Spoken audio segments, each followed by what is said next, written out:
An old American man found his Vietnamese son after 40 years. A tall, bearded old American man, holding a photo album in his hand, was walking down a small street in Saigon. The man was Jerry Quinn. At the age of 62, he returned to Vietnam for the first time in more than 40 years, hoping to find his long-lost son. I remember we lived in house number 40. As I said, Quinn was looking around the street for a house. He used to live with Brandy, his Vietnamese girlfriend. However, there was no house number 40. All the houses and streets in Saigon had changed. In 1973, Brandy, Quinn's Vietnamese girlfriend, gave birth, and they found a way to do the necessary procedures to get married.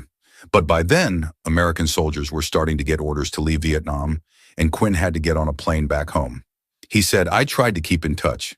I sent her $100 a month for a year. I don't know if they found her."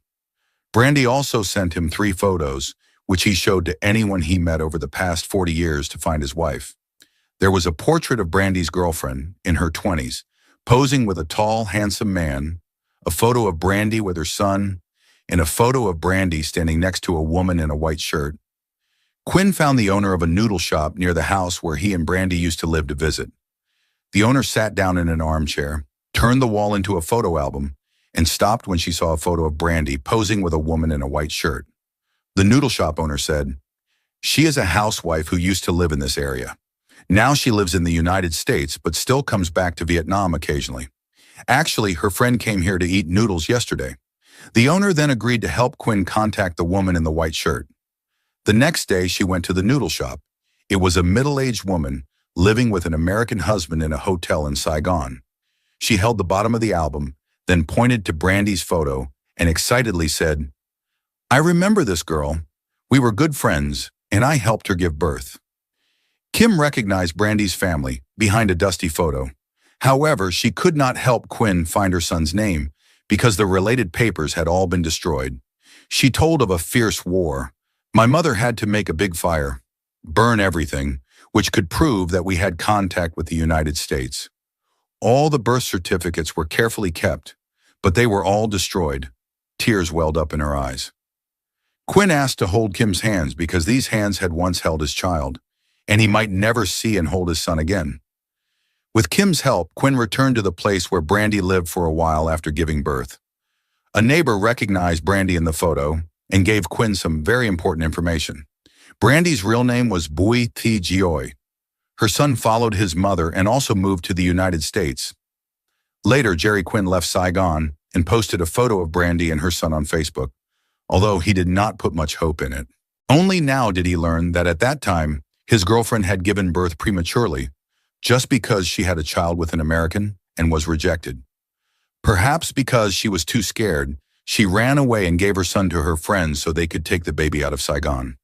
More than 13,000 kilometers away in Albuquerque, New Mexico, a 40-year-old man named Gary Bui recognized photos of himself posted by Quinn.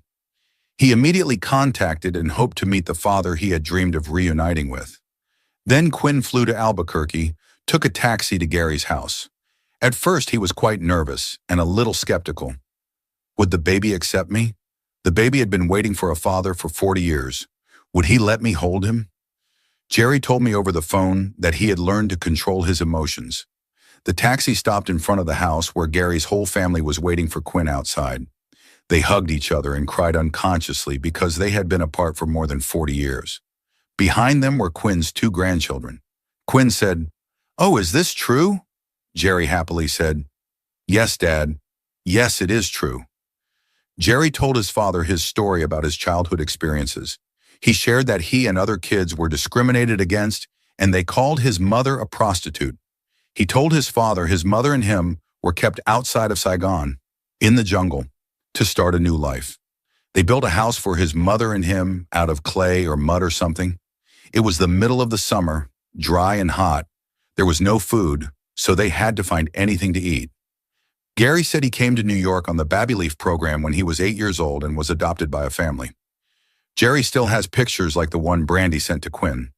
He said that guilt makes Quinn sad. "As a father, I didn't know that my son had ever lived as an orphan. I always thought that maybe he was with his mother.